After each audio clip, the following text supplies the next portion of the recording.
Chingotunda chete. Pfungwa dzemurume ndo padzinoita back to normal. Ndo paunotanga kuona kuti ndakawesta mari yangu pamazigaro asina kana nedhiri. Nekuti varume vakawanda pane chinhu 1 chamuri kutadza kunzwisisa. Chekuti ukaona bhebhe rakanaka richifamba apo, risisiri mhandara, rakavhurwa, zvinongoreva chinhu 1 chete. Chekuti pane varume vakapindepo, vakaita zvavakaita, vakasiya zvakadaro. Nekuti chokwadi chiripo ndechekuti, as long as musikana akangosvirwa chete, there is nothing special about that girl. Chinenge chichingokuvhara ibrain dzako iwewe, nekuti hausati wambopindapo. Varume vese muri kungoshandisirwa inonzi psychology manipulation yemazita avanozvipa mabhebhi ayayi. Hanzi tiri top supu, hanzi premium queen, kana kuti mahot chicks. Asi chaunofanira kuziva ndechekuti vasikana vese vane mbiri, vane mamillion followers pamasocial media, macelebrity ese amunoyemura ayayi, vatori nevakomana vakatombovasvira kuseri nekuseri, vasisitomborina kana hanya kana shungu nekuvaona futi. Iwewe pauchabheja mari yakawanda wobva wapinda pazitumbu raraye, after wapedza chinhu 1 chauchaona ndechekuti nhengo yako yangowedzera nhamba yenhengo 50 dzakambopindapo, ende pane dzimwe 100 dzichauya after iwewe. Saka chawagona hapana, iwewe ndiwe wangopera mari chete nenhau yebrain dzako dzanga dzichikupa pressure yekuti ndinoda kumbopindawo apo.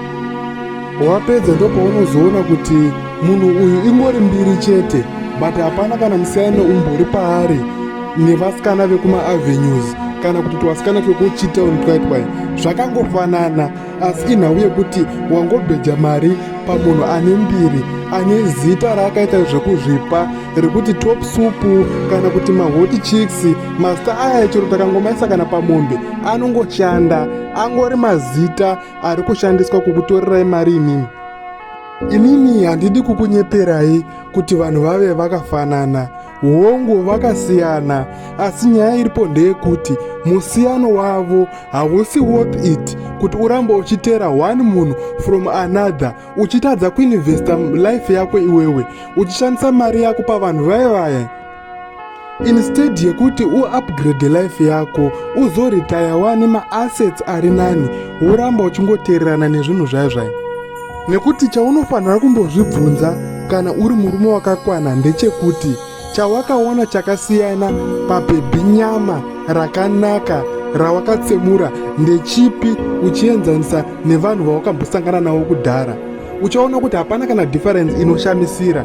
Saka hazvisi worth it kuramba kuti urambe uchiteedzana nezvinhu zvaizvai, uchiita budget yezvinhu zvaizvai, uchitadza kuinvesta paupenyu hwako iwewe. Mabhebhi akanaka arimo munyika wangu, but as long as pakatovhurwa itori sign yekukudza kuti hapana, buri iburi, vatoripo vakapinda vakasiyana nazvo. So chembera, ndo pauchaona kuti ganda, mazigaro kana kuti body structure zvawaichiva uchiri mudiki, ropa rako richiri kumhanya hazvina dhiri, usisina kana chinhu chihwani zvacho chinoshamisira chiri muzita rako. Simba rako nemari yako ngazviwandire pakuupgrade life yako, kwete misuri yakambovhurwa iyi, kwete zvinhu zvakambopindwa nevamwe varume izvi. Chero zvakanaka sei, chero zvakaita shepi yakaita sei, hazvina dhiri, uchazozviona wakura wachembera. Apa inini ndaimbokutaurira usingateereri.